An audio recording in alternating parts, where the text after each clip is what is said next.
All right, Yankee fans. Okay. I've got three important Yankee questions for you. Are you ready? Three, two, one.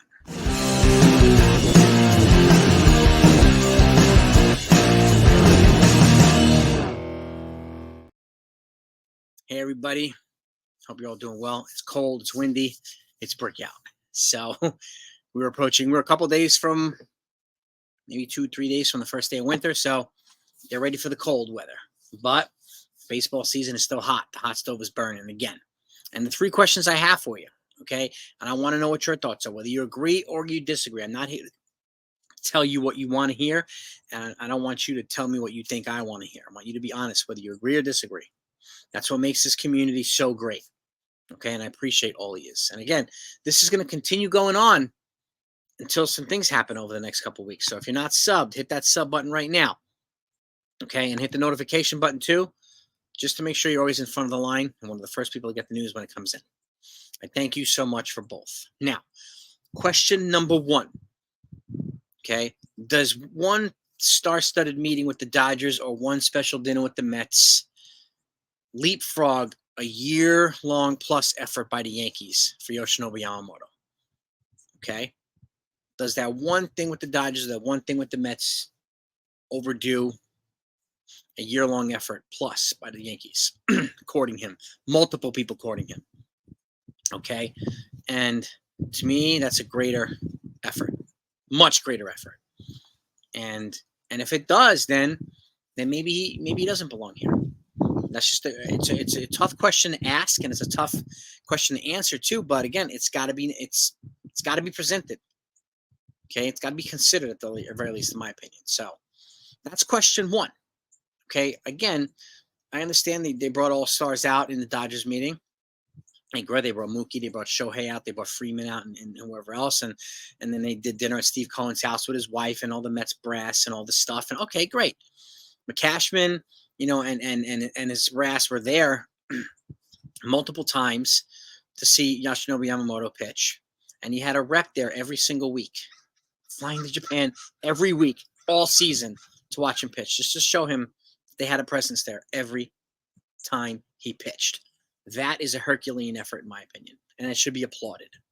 So, and I thank them for it.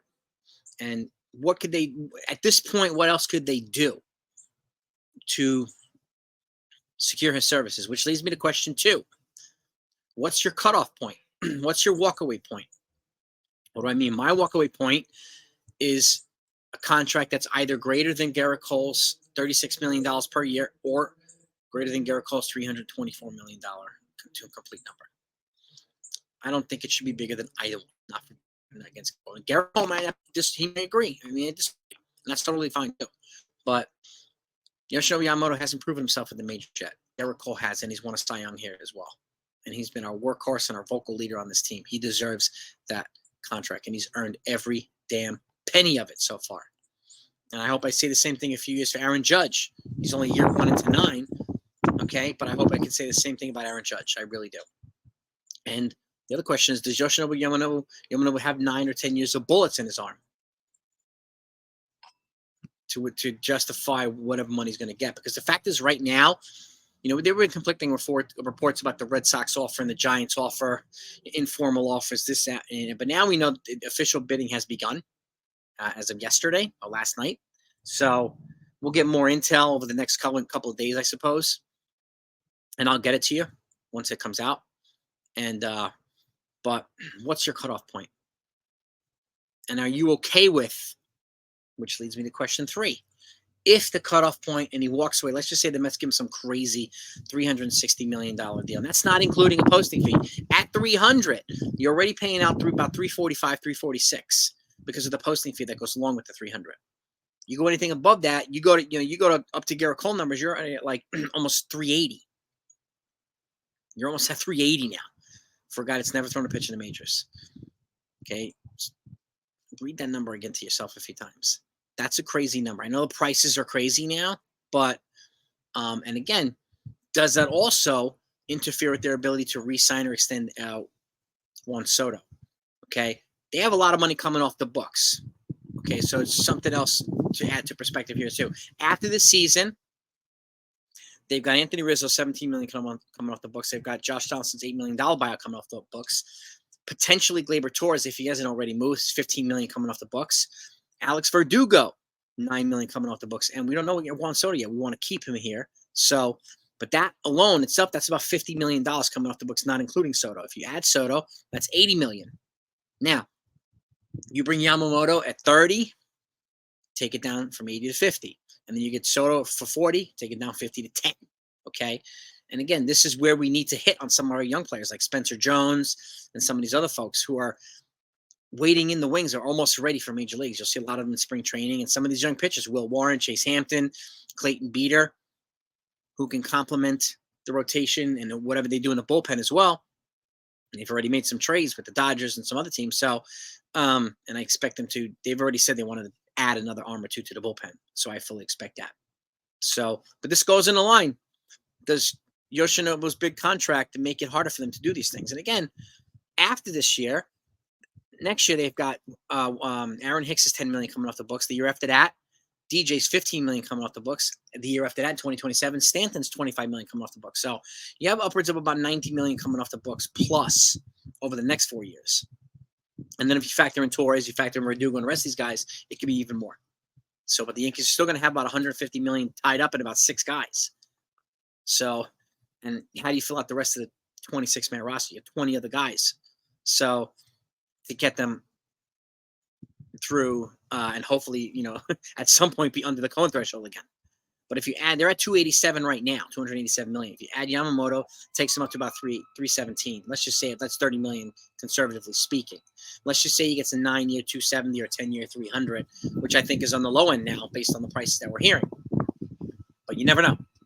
So that's question 2. What's your walkaway point? And are you okay with it? Are you okay with walking away? I am. Okay, because the question 3 is, what would you be happy with in return if we don't get him? What would you be happy with a combination of Blake Snell and Jordan Montgomery, or Snell and Shota Imanaga, or Montgomery and Imanaga, and the reliever like Jordan Hicks and Yuki Matsui? Like, would you be okay with 3 or 4 of those guys instead of one Yamamoto?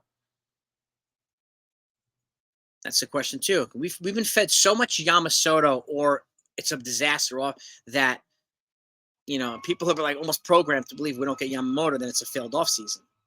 It's not a failed offseason. They've already added multiple impact bats, okay, impact defense. They've gotten better, okay? Yamamoto's an icing on the cake. Yes, it gives them a frontline starter, but if I can get 2 other guys, Blake Snell just won the National League Cy Young Award, and Jordan Montgomery was lights out in the postseason. I'm not saying he's going to come here, but what if they got 2 or 3 of those guys, 2 of the 3, okay, and got a power reliever too? I would be okay with that. Would you? That's the 3rd question, okay? And I think these questions need to be presented in a way that gets us thinking a little bit, and maybe moving away from the Yamamoto, or at the very least considering an alternative to the Yamamoto. Because the fact is, Yamamoto, it does 2 things, right? It makes the team better, yes, absolutely, but also addresses only 2 spots, not 5 or 6. They have like 5 or 6 holes they need addressing, okay? It doesn't address the bullpen, doesn't address third base, doesn't address any of those. Soto's an outfielder. Yamamoto's a starting pitcher. Great starting pitcher, great outfielder, absolutely. There's still other holes to fill. 2 guys can't solve 4 or 5 of them, or 6 of them. And which is why the alternatives need to be considered. And what alternatives would you be okay with? And this is where I want all you folks to load up the comments and give me your thoughts. Let me know what you're thinking.